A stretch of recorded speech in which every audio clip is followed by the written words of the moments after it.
మా సాక్షి విలేకర్ గారు ఆయనకు కూడా తల్లికి వందనం, మన ఇంటికి పట్టుకొచ్చి ఇచ్చే బాధ్యత కూడా నేను తీసుకుంటా అని చెప్పి కూడా మీకు తెలియజేసుకుంటూ, అదేవిధంగా ఏదైతే మరి ఇంకా ఏదైతే ఆర్టీసీలో మహిళలకి ప్రయాణం అని చెప్పాం, అది కూడా కసరత్తు జరుగుతూ ఉంది. ఇతర రాష్ట్రాల్లో ఏ రకంగా అమలు చేస్తున్నారో చూస్తూ ఉన్నాం.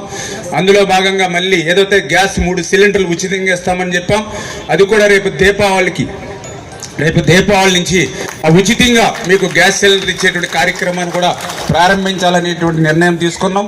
అంటే మేము ఎందుకు చెప్తున్నానంటే ఒక్కొక్కటి ఇప్పుడు 10 పథకాలు చెప్పాం కదని 10 పథకాలు ఒక్కసారిగా చెప్పేయలేం.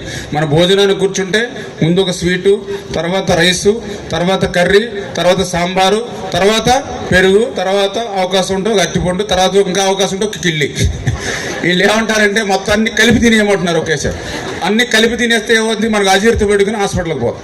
అంటే ఎట్లా ఉంటాయి అని చేత మేము అన్నీ కూడా వరుసగా అన్నీ తీరుస్తాం వాళ్ళకిలాగా.